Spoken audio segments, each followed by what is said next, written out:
the funniest thing happened towards the end of it, and I'll share this, and maybe Craig and Tommy don't want me to. Craig decides to ambush Tommy, and he tells him, "You're going out. You're going to make the change for Kyle's last removal from the game."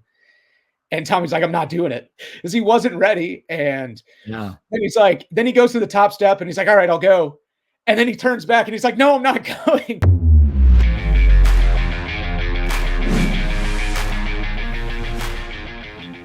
Hey, Cubs Nation, we got Daniel Moskos on the pod right now, and we were going to do this as an icebreaker, but unfortunately, Daniel got to see the little sneak peek, so he knows exactly where I'm going with this. Daniel, we gotta start with this, brother.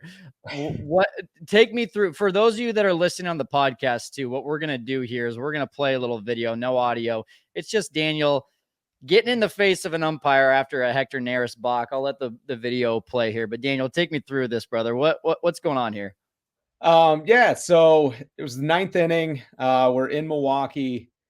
We've had a up and down season for the most part so far, trying to preserve a win. And I felt like they called a pretty questionable balk. I think there was enough evidence to support he came set and paused enough. And honestly, Hector's had a track record of always doing stuff like this, changing his tempos, changing his sets. He's got that veteran nature to him. And I just felt like the umpire got caught up in the moment, made a call that was unnecessary, and really made the game more about himself than really like two teams in a heated affair, in a well-pitched game, very close. And it just was unnecessary. I think if the umpire went back and watched this back with no emotion and no skin in the fight, he might agree that it could have gone either way, and it was a 50-50 call. And in those moments, the ninth inning of a one-run game, is 50-50 call really where you want to hang your hat? I felt like it was unnecessary. It didn't have to happen. It wasn't so egregious that it was an automatic call. If it's automatic, then make the call. Nobody's trying to cheat the game or deceive the game. But that one just it wasn't an absolute, and just could have been done without. Before we press the record button, you said what a great icebreaker. And very rarely do I have multiple icebreakers, but because of our mutual friend Lance Brzezowski, I do have a second one. Lance over at Marquee told me that you have an interesting relationship between you, your wife, and Hayden Wesneski. Do you want to share that story? Yeah. So I met Hayden when I first signed with the Yankees. He was immediately assigned to my pitcher group. So I was responsible for all of his training and interacting with him and getting him ready for spring training. And Hayden is a guy who requires a lot of attention, and he likes to have phone calls. He likes to talk things out, ask questions, and he's great in that regard. But it is you tend to run some lengthy conversations. And I would generally run through my athletes alphabetically. I didn't want to show priorities or anything like that. And I was going to get to speak to every single one of them. But because Hayden's last name is Wesneski, W's tend to be towards the end of my day. And I tried to knock all of them out on Mondays to kind of set the tone for the week. And because I would talk to Wes last and his conversation would go long, I tended to be on the phone with him just about every Monday when my wife was getting home from work. And so she'd walk in the door, she'd hear me talking to Wes, and she'd, basically was just like, wow, my husband talks to Hayden Wesneski a lot, because it's just really the only person that she had exposure to that I was on the phone exposure. Yeah. And so fast forward to 2021, and I'm Wes's pitching coach in AA, and my wife happens to be in town in Portland. And we're sitting eating some lobster at a restaurant, and Hayden Wesneski and his family and Ken Waldachuk and his family were sitting down having a family dinner together. Okay. And they're leaving. We're still eating, and they walk by, and they stop by to just say hi. Hayden, being the gentleman that he is, introduces himself to my wife, my parents, my daughter. Ken Waldachuk does the same. And it just so happens to come up once he introduced himself. He's like, "Oh, so you're the guy that my husband's on the phone with all the time." And oh my goodness, Wes's face just went beet red. He was so embarrassed. He was just like, "Oh my goodness, that's what you know of me, is like this is who takes all of my husband's time up." But it was What an really, I mean, it impression. was, completely harmless, but just so funny to see him react that way. He was just like, I've never seen him get that embarrassed, but it was hilarious. Oh man. Well, hey, what a great way to start off this conversation. And it's going to be a really fun one about everything Cubs pitching, especially here in 2024 and looking ahead to 2025. We're right in the middle of the World Series. So there's still a lot of things that are left to be done from a baseball standpoint. But in the meantime, I'm really looking forward to just talking, Moskos baseball with the assistant pitching coach of the Cubs. So let's start. First of all, I want to just kind of like establish what your relationship with Tommy Hottovy is, how you guys work together, what are the differences in roles that end up being the way that he'll work with a pitcher versus the way you'll work with a pitcher. Just for, I think that's an interesting thing for fans to know, is like, why do we need all these pitching coaches if Tommy's the guy that goes out and talks to the guys during the game? The industry has gone towards what you're calling more of like the pitching group. And Tommy's obviously the leader of that group. And so, he's our key delegate. We run all things through him. And, he is tasked with making sure the department is rounded out the way that he wants it, that we're staffed the way that he wants it, and that we're continuing to push initiatives and really just like push getting players better at the major league level. And so as far as it goes with my day-to-day responsibilities, the easiest way to put it is to be whatever Tommy needs me to be. And I know that that's really vague. And so we can get into some specifics on that. And really we can talk about, how my role has grown in the 3 years that I've been here, moving into my 4th year here. In 2022, when I first got the job, it was a really weird offseason because right as I got hired, we had the lockout. And Right. so, I took a new job with a new organization, and I wasn't allowed to talk to any of the players, any of the pitchers that I'd be working with. Third straight And year of so, not having spring training. right. And so we had an expedited camp. It was like hit the ground running. Yeah. You're tracking all of the negotiations between the players union and the owners, and you're just waiting for there to be some light at the end of the tunnel. And then it's like a very abrupt flash of light. And 3 days later, you're on a flight to Arizona. And so you have to hit the ground running. I spent a lot of that year just acclimating myself to the major league level, getting familiarized with the new organization, the new players, the new way that they evaluate players, what their, key philosophies are, what their processes are. Really just, it's information gathering, and some of the like really targeted work maybe gets to put a little bit on the back burner to start. But over the years, as I've grown, I've been able to show Tommy like what value I can provide in the stuff development, pitch design space, the drill package and throwing program space, the biomechanics and pitching delivery space. And so what it's really allowed Tommy to do is to free himself up so he doesn't have to try and be on top of everything, because that's who Tommy is. He wants to be on top of it all. His bandwidth is absolutely incredible. I've never seen anybody like it. It's the closest thing I've seen to Sam Breen, who I was the director of pitching with the Yankees, and who's brought me in over there to be a minor league pitching coach.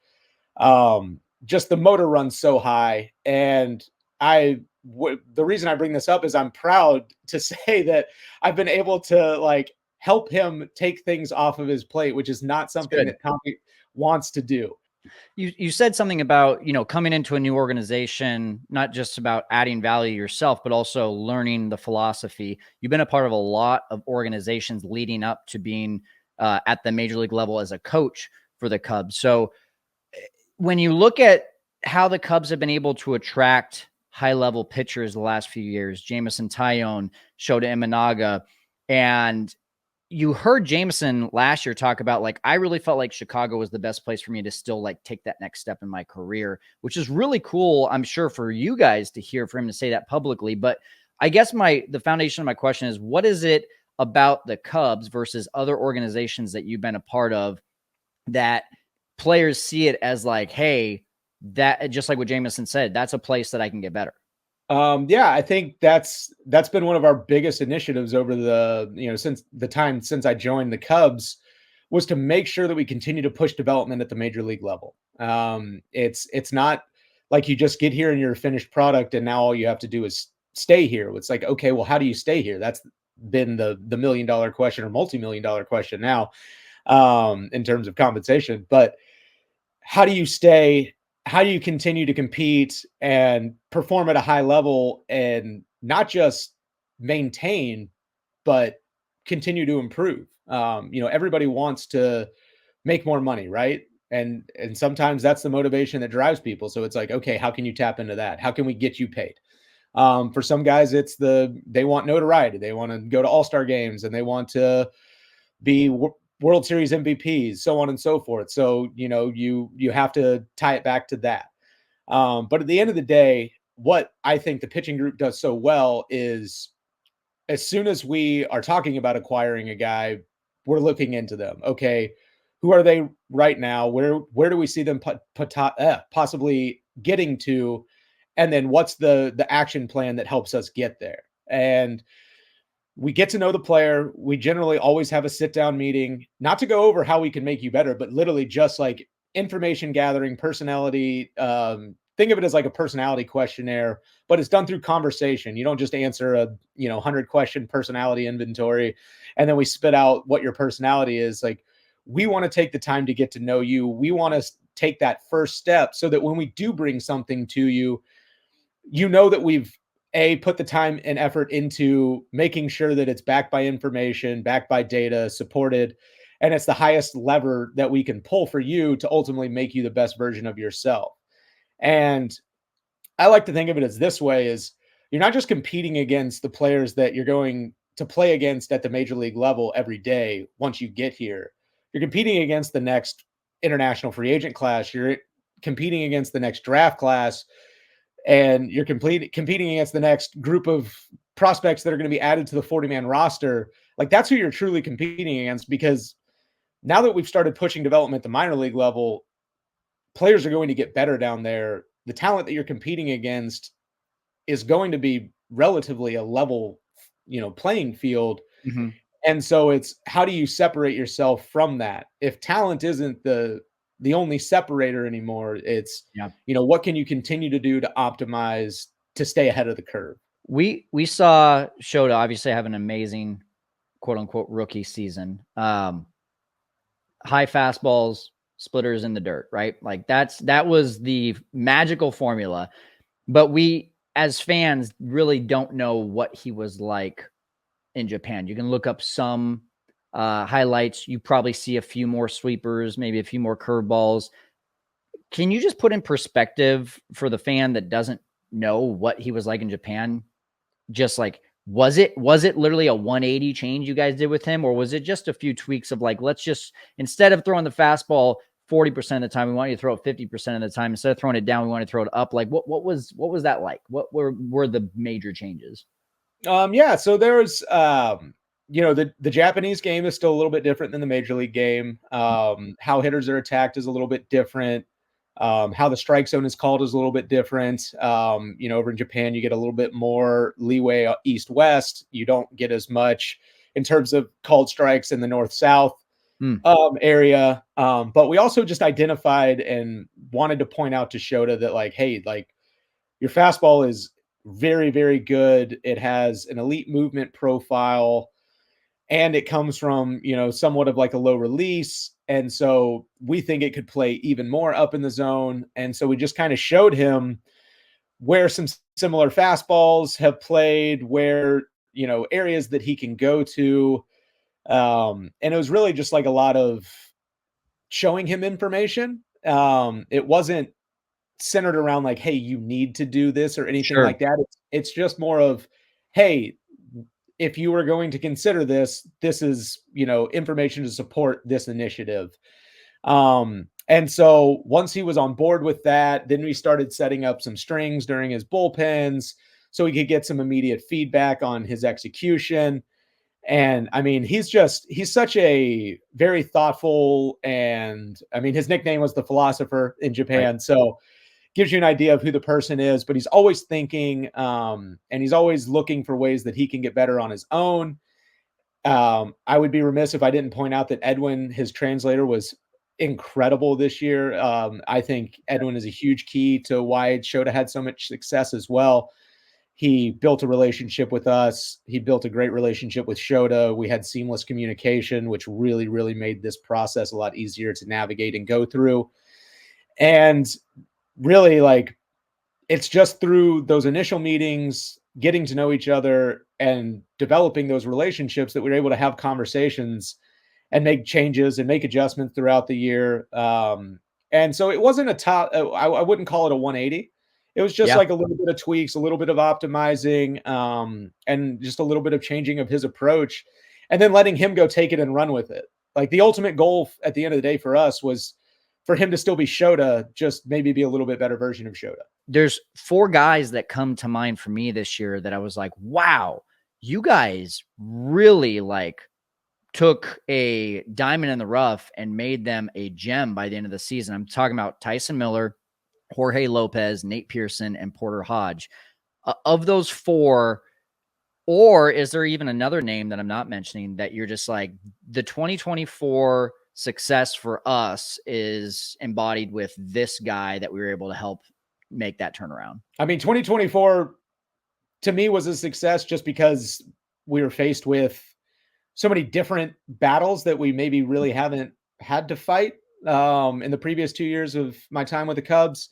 Like injuries or what? Yeah, you know, the injuries, the youth, where we're still in competitive games, but we're having to navigate them with, you know, pieces we weren't expecting to have to use at the beginning of the year. Okay, you thought you were going to be able to count on Adbert Alzolay. He didn't perform as well as you hoped early in the season and then went down with an injury. Julian Merriweather never really got off the ground and running. He had a fluke injury. And then once he came back, wasn't really himself. And so what did that lead to? It led to us, you know, scouring the roster for what options we have. And, you know, one of those was Porter Hodge. And, you know, Porter Hodge was not someone we knew we were going to have to count on this year. We knew the upside was there, but he really hadn't put it together at the minor league level just yet, despite there being this, you know, underlying really exciting stuff to be able to tap into. And so with him, he's got the mentality for a back end bullpen guy. You know, you can see the look in his eyes and the look on his face once it's go time and he's out there on the mound late in a game. But for him, it was just about the professional development, building a routine that he can take every day, finding those little like tactical targeted reps where you can find time to work on something. He was great about hopping up for, you know, 4 to 6, 7 pitches and touch and feel type work before the game to make sure stuff was sharp, or if he had something he wanted to work on, which would change throughout the year. But like, you know, sometimes it's early count sliders for strikes and separate those from late count sliders for chase. So maybe it's some like targeted execution work. Maybe sometimes it's just like fastball shape. Like, hey, I want to get the cut back on my fastball. So very, very like targeted, tactical, but he just showed a ton of growth. We simplified some delivery stuff for him. You know, he's a reliever that pitches out of the windup in the stretch. You tend to see that from starting pitching prospects that convert to relievers. They keep the 2 deliveries. And so we just tried to get those a little bit closer to one another so that things were more repeatable. And then just like preaching attacking the zone. Like, your stuff is really good. It's not just going to get minor league hitters out. It's going to get major league hitters out. Just be in that rectangle and you're going to have a lot of success. And, you know, you saw it take off, and you saw him start to build confidence and belief that like, hey, I really just have to be in the rectangle a lot and I'm going to have a lot of success. I mean, it was incredible. And I think that was the, like, especially for guys like me, that when we see prospects get called up, we almost expect this immediate regression. And it was the exact opposite for Porter. I mean, just to put this in perspective, fans listen out there. I mean, his minor league ERA was 4.36, and he was walking 5 batters every 9 innings. When he got called up, I was like, really? and then he goes out and he strikes out the side on 10 pitches against the Braves, like murderers row. And you're like, okay, I like that, but that was probably just like MLB debut, like adrenaline. And then he just kept doing it. And I looked back on this, Daniel, and it was about his first 36 innings. He was only walking 3 for every 9 innings. So what I hear from what you just told me is maybe it wasn't necessarily just a mechanical thing. It was just a mental thing of like, hey, dude, your stuff is good. Just throw strikes. Yeah, I think it's multifaceted. You know, I don't want to give one variable all of the credit or all of the blame. You know, it's just kind of like I've talked about in the earlier parts of this podcast of like, hey, where do we want to get to? How do we get there? And I think you put together those action plans with a couple of the like highest leverage variables to try and influence. And it just so happens that maybe we got the variables right in this particular instance, which is not always the case. Sometimes you have to go to the next iteration down the line as you're working through these things. But with Porter, like we just were able to like get some initial wins and then build off of that. And you saw him catch momentum and really not look back. It really wasn't all that different from the Shota example, in that like you were kind of waiting to see like, okay, when are the cracks gonna start to make their way to the surface? And, you know, lo and behold, some did, but like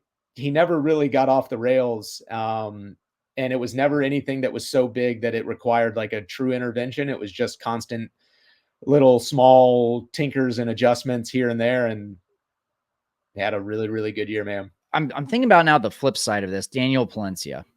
Guy's got everything in the world. I know he had some injuries this year, but there's been flashes of like, this is it. Here's the guy. And then there's been times where it's just like he goes out there and gets shelled, and then he's back down in the minors, working on stuff, comes back up, has that flash again. What do you think, A, is that thing that Daniel needs to take it to the next level here in 25? And B, what do you think has held him back from taking that step so far? I think you alluded to it. It's just the consistency of things. You know, just continuing to develop the person and the professional human, locking in those routines, making sure he sticks to those routines. He's had a tendency in the past to, if he has a bad outing, want to change something. And sometimes you can just have bad outings and there's not always a change that's needed. But when you are constantly trying to change, like that in and of itself is probably inconsistent. If you're constantly focusing on different things. And so just like narrowing some of his thoughts, getting him to be more tactical in the adjustments he wants to make, and then just continuing to push the belief that he is good. I wish that Danny believed that he was as good as we think he is. Because we believe that there is no ceiling for him because of the stuff he's able to generate. Like it's truly incredible. You know, I've seen him throw 103 mile an hour fastballs right by people, right down the middle. Like he can do that. You know, I would just love to see him do it on a more consistent basis. And so that's really the initiatives for him. There's not a ton of stuff development. You know, he's added the split this year, which I think is a great weapon for him.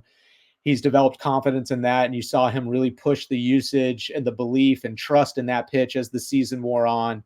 And so I think we're in a good place with Danny. I think we just need to continue to push him and to continue to help him believe that he is good enough to do this, because he really is. Like I don't say the sky's the limit for a lot of people, but like for Danny, the sky really should be the limit. When you look at Kyle Hendricks and the future of him, it's probably not going to involve him returning to the Cubs, at least from a fan's perspective here in 2025.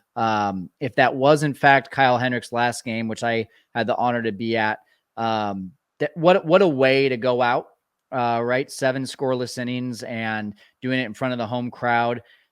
What was that moment like for you? I know you've been in the organization for just 3 years, but being next to Kyle Hendricks and seeing what he's done for this organization, pitching the biggest game in Cubs history, arguably in 2016 for the Game 7 of the World Series. What impression is he leaving on you, if that was his last one with the Cubs? It's a great question. Kyle deserves everything he's gotten in this game. I don't think there's a player or a coach that's interacted with him that would tell you otherwise. He is the embodiment of everything that is a professional, and it shows itself in every day. So that moment for me was one of the most special moments I've ever been a part of. It was my first time as a coach in the dugout that I've had to fight back tears. It was just so special. That season didn't go the way that he wanted, but in true Kyle fashion, he didn't give up. When he probably felt like it's like, you know what, maybe this is the end of the road, and I'll take the ball whenever they tell me to take it, and I'll get through the season, and maybe I'll hang him up at the end of it. But no, he came to work every day. He was constantly working, constantly finding ways where he could improve. Never stopped pursuing a better future. And I think you saw that play out. There were stretches where he went on really, really good runs. Maybe he'd have a couple bad outings here or there, but from where the season started to where the season finished, he was in a completely different place. And, that's a testament to him. But that last game, I mean, it was so funny because this was my first experience with having to do this and trying to find your exit strategy for a guy. That's not really what you do on a daily basis as a coach and a manager. You are, you create the game plan for a guy, you go out there and you let him do it, but you're really just like analyzing and evaluating it as like, okay, when do we need to go to the next guy because we're trying to win this game?